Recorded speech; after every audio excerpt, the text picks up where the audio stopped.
Assalamualaikum warahmatullahi wabarakatuh. Selamat pagi semuanya. Kembali bersama saya Ririn Purwanti dalam pembelajaran Bahasa Indonesia.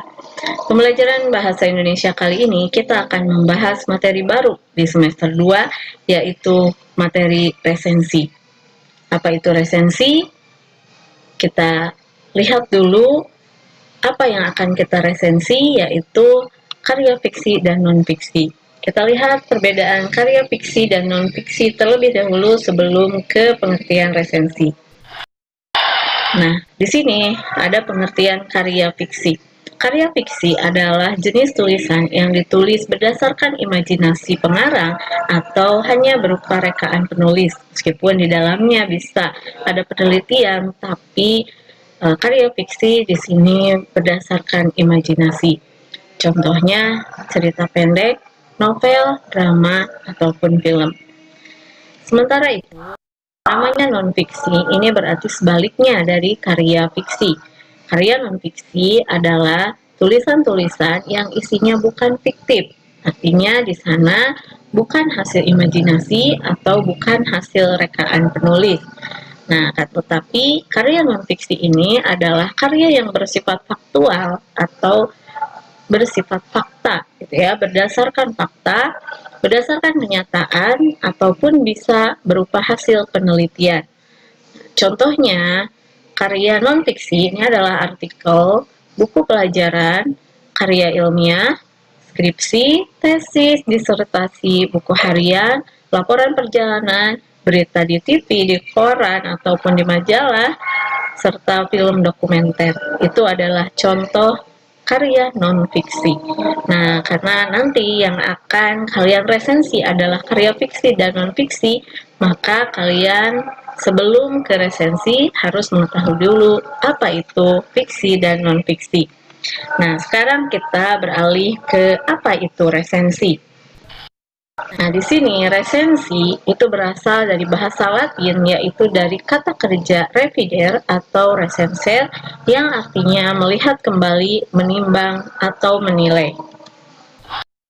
Nah, pengertian resensi sendiri bisa kita ambil pengertian bahwa resensi adalah tulisan yang berisi ulasan, berisi penilaian, berisi pertimbangan, atau pembicaraan tentang suatu karya.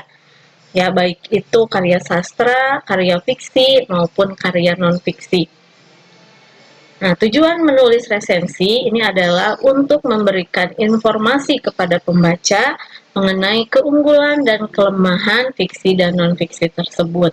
Jadi, ini kamu membaca non-fiksi ataupun membaca buku fiksi, kemudian setelah itu kamu buat penilaian terhadap buku tersebut, buat pertimbangannya, tentang kelebihannya, tentang kekurangannya dari buku yang kamu baca tersebut. Nah, itu secara garis besar apa yang dimaksud dengan resensi. Selanjutnya kita lihat unsur-unsur resensi. Kita mulai dengan judul resensi. Judul resensi ini berbeda dengan judul buku. Ya, jadi bukan judul buku tapi judul resensi. Misalnya buku yang kamu akan tulis resensinya itu misalnya buku tentang bahasa Indonesia, buku teks bahasa Indonesia ya, seperti ini buku teks bahasa Indonesia. Nah, bahasa Indonesia ini adalah judul bukunya. Nah, judul resensinya misalnya menelaah karya non-fiksi buku teks pelajaran bahasa Indonesia. Nah, misalnya seperti itu untuk judul resensi. Nah, unsur yang kedua itu adalah data buku. Nah, baru di data buku ini ditulis judul bukunya. Judul bukunya, kemudian pengarangnya, tadi judul buku misalnya ini judul bukunya Bahasa Indonesia. Kemudian pengarangnya ditulis siapa pengarangnya, di sini Indah Wukir Setiarini dan MG Santi Artini. Sini ada tulis pengarangnya. Kalau itu buku terjemahan berarti tulis pula penerjemahnya siapa, editornya siapa, penyuntingnya siapa, tulis juga. Kemudian penerbitnya, penerbit mana? Misalnya di buku ini penerbitnya adalah Yudhistira. Kemudian tahun terbit beserta cetakannya, tahun terbit misalnya 2020 misalnya. Kemudian cetakan keberapa, tebal bukunya berapa, harga bukunya berapa. Nah, ini dimaksudkan untuk memberi informasi kepada calon pembaca lain atau kepada calon pembeli buku tersebut ya. Jadi cantumkan juga harga bukunya. Nah, kemudian yang ketiga, unsur resensi. Ini kamu harus membuat pembukaan terlebih dahulu, pembukaan resensinya. Nah, pada pembukaan resensi, ini yang pertama, kamu harus memperkenalkan pengarang. Nah, pengarangnya siapa? Kemudian kamu harus menggali, berarti menggali tentang pengarang tersebut. Karyanya berbentuk apa saja? Apakah orang ini selalu menulis non-fiksi? Apakah dia juga menulis fiksi? Kemudian judul-judul karyanya apa saja? Kemudian prestasinya apa saja? Nah, silahkan diperkenalkan mengenai pengarangnya. Kemudian yang kedua, membandingkan dengan buku sejenis yang sudah ditulis. Jadi, kamu bandingkan juga. Otomatis ketika kamu menulis resensi suatu buku, kamu juga baca buku lain dari pengarang tersebut. Sehingga kamu bisa membandingkan uh, kedua buku yang kamu baca tersebut. Nah, sehingga dari sana kamu bisa beranjak ke bagian C, memaparkan kekhasan pengarang. Nah, di sana kamu bisa memaparkan kekhasan. Kalau sudah dibandingkan dua buku tersebut, kamu bisa, oh, orang ini ada yang khas dari orang ini. Misalnya, Andrea Hirata punya kekhasan, misalnya apa daerah atau apa gitu ya. Kemudian misalnya Habibur Rahman Al-Shiraji, misalnya beliau tulisannya misalnya khas, ada kuliah di Mesirnya, yang ukti akhwatnya kayak gitu. Nah, misalnya itu adalah kekhasan pengarang. Kemudian yang bagian D, bagian berikutnya, kamu harus mengungkapkan kesan terhadap buku tersebut. Kesan kamu bagaimana? Apakah ketika membaca buku tersebut kamu merasa ingin terus membaca, atau merasa bosan, atau bukunya menyenangkan? Apa yang menarik dari buku tersebut menurut kamu? Nah, silahkan ungkapkan kesan kamu terhadap buku tersebut di bagian tersebut, di bagian pembukaan ya. Dan yang terakhir, untuk membuat pembukaan, kalian juga tulis penerbitnya. Perkenalkan tentang penerbitnya. Apakah penerbit ini memang banyak menerbitkan karya-karya fiksi atau karya-karya non-fiksi, atau uh, genre apa yang diterbitkan oleh penerbit tersebut biasanya gitu ya. Silakan gali juga tentang penerbitnya.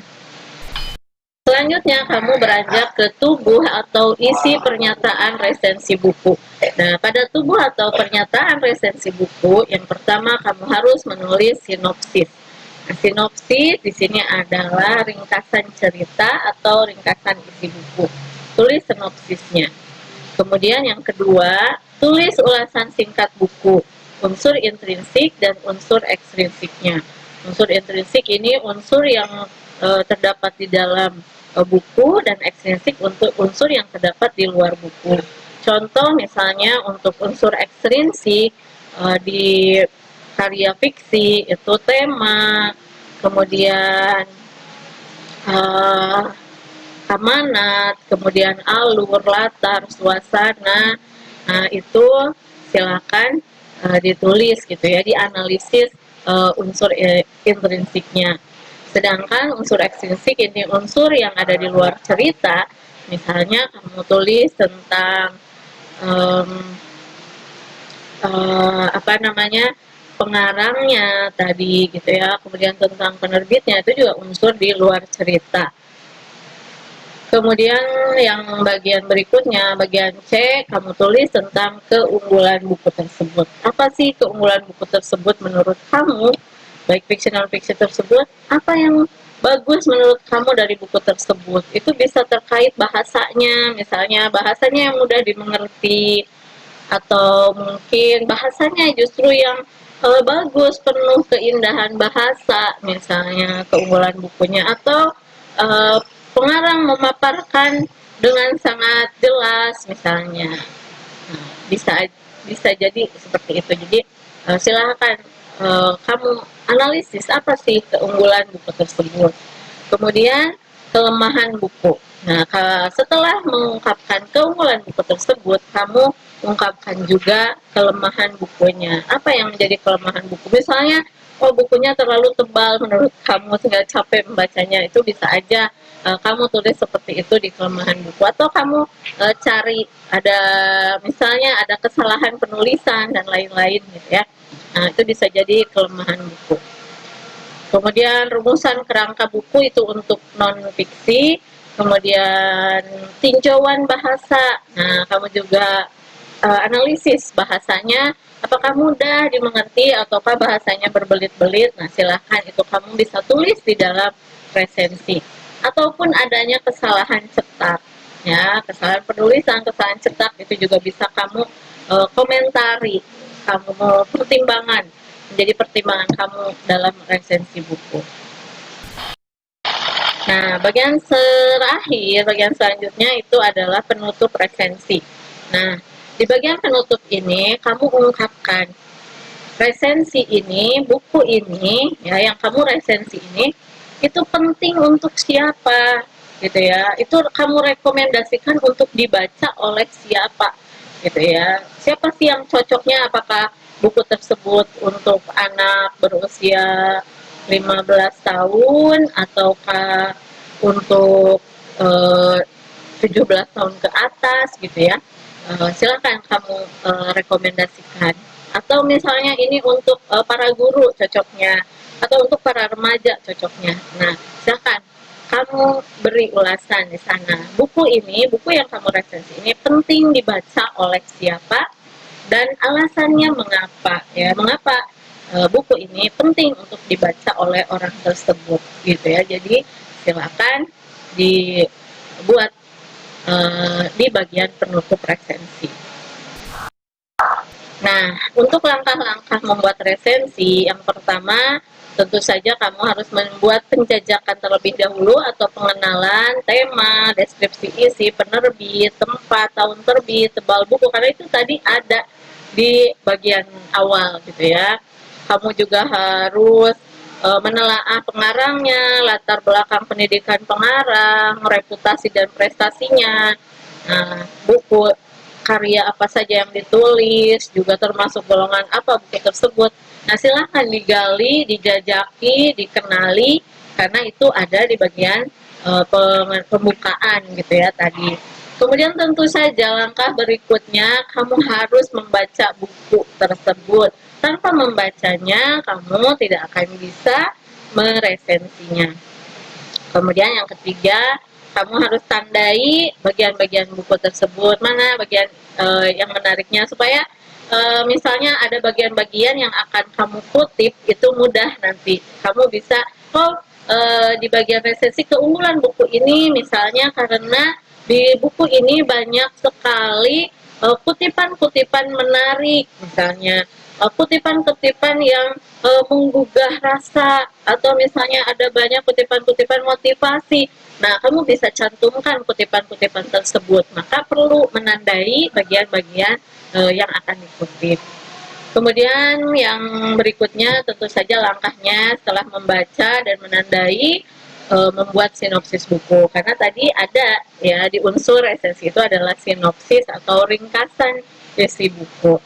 Kemudian yang kelima, menentukan sikap dan menilai. Nah, menentukan sikap dan menilai tadi untuk membuat tubuh resensinya gitu ya. Sikap kamu terhadap buku ini, kesan kamu terhadap buku ini, penilaian kamu baik buruknya buku ini, keunggulan kelemahannya buku ini. Nah, silahkan dianalisis, ditentukan. Nah, berikutnya hal-hal yang dinilai di dalam resensi. Di sini pertama adalah organisasi atau kerangka penulisannya. Ini biasanya pada karya-karya non-fiksi kamu harus menganalisis, melihat mengenai sistematika penulisannya atau urutan kerangka penulisannya. Kemudian yang kedua, isi pernyataan. Di sini bobot idenya, kemudian penyajian data, kreativitas pemikiran.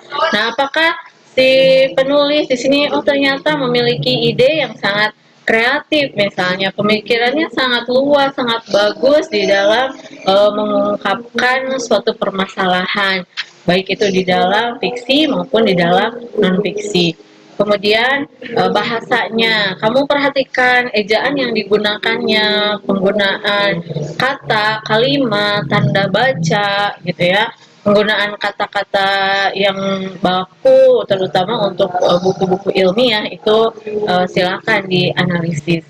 Kemudian yang ketiga, aspek teknisnya, tata letak bukunya, kemudian tata wajah dari covernya dan isinya juga, kemudian kerapian dan kebersihan bukunya. Apakah di dalamnya pencetakannya itu ada banyak salah cetak atau tidak? Nah, itu pun adalah hal yang harus kamu nilai gitu ya, yang kamu pertimbangkan dalam keunggulan dan kelemahan buku. Nah, selanjutnya kita lihat contoh resensi buku non-fiksi di sini. Contohnya di sini judul bukunya. Jadi nanti kamu tulis judul resensi, misalnya di sini kamu tulis judul resensinya. Kemudian urutkan seperti ini ya, urutkan seperti ini mengenai data buku. Nah, jadi data buku tulis seperti ini. Judul, misalnya Wayang Menak Sasak. Penulis Profesor Dr. Emiliana Maria MSI misalnya. Nah, tempat terbit dan pasar, penerbitnya Balai Pelestarian Nilai Budaya Badung misalnya. Tahun terbit 2012, cetakan ke-1, jumlah halaman 16. Bisa ditambahkan harga di sini gitu ya. Jadi data buku pertama tulis seperti ini untuk data bukunya. Kemudian setelah itu baru kamu ke bagian ikhtisar. Nah, ikhtisar ini sama dengan sinopsis gitu ya. Ikhtisar digunakan untuk buku-buku non fiksi. Nah, sementara sinopsis digunakan untuk buku fiksi. Nah, di sini misalnya di sini ada dimulai dengan ikhtisar, dimulai dengan rangkuman, ringkasan isi buku gitu ya. Jadi mulai dengan itu dulu, baru kemudian nanti ke hal-hal yang tadi sudah diurutkan gitu ya. Selanjutnya kita lihat contoh resensi untuk buku fiksi ya. Di sini misalnya urutkan juga sama seperti tadi, urutkan data buku seperti ini. Judul Koala Kumal misalnya, penulis Raditya Dika, tanggal terbit 17 Januari 2015 atau boleh tahunnya aja boleh. Penerbitnya Gagas Media, tebal halaman 250 halaman. Nah, tulis seperti ini gitu ya. Untuk data buku. Nah, setelah itu baru ke sinopsis ya, baru ke sinopsis. Di sini ringkasan ceritanya. Ringkasan cerita yang ditulis oleh Raditya Dika dalam novel Kuala Kumal ya. Tulis sinopsisnya. Kemudian baru kamu ke bawahnya itu hal-hal yang sudah tadi diurutkan tentang pengarangnya, tentang Raditya Dikanya di sini ya. Misalnya di sini ada Raditya Dika yang akrab disapa Dika akhirnya merilis buku ketujuhnya yang berjudul Kuala Kumal. Merupakan hal yang dinanti-nanti sama penggemarnya karena sudah 3 tahun dia absen menulis buku.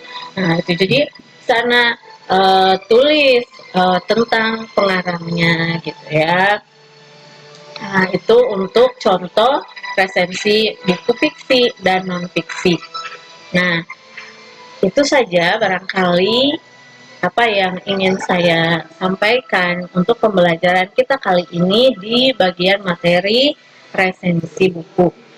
Nah, untuk selanjutnya apabila kalian ada pertanyaan yang ingin disampaikan, kalian boleh menyampaikannya lewat aplikasi Moodle atau juga boleh langsung WhatsApp ke saya ya apabila ada hal-hal yang ingin ditanyakan mengenai materi resensi buku ini. Nah, jangan lupa nanti apa yang kalian simak di dalam video ini silahkan ditulis dan hasil tulisannya silakan hasil menyimak materinya dikumpulkan melalui aplikasi Moodle untuk tugas 1 pada pembelajaran semester 2 Bahasa Indonesia ini ya. Jadi Silakan belajar di rumah dengan baik. Selamat belajar, selamat membuat rangkuman materi dari video ini. Terima kasih atas perhatian kalian. Jangan lupa tetap semangat walaupun masih di rumah saja gitu ya. Terima kasih. Wassalamualaikum warahmatullahi wabarakatuh.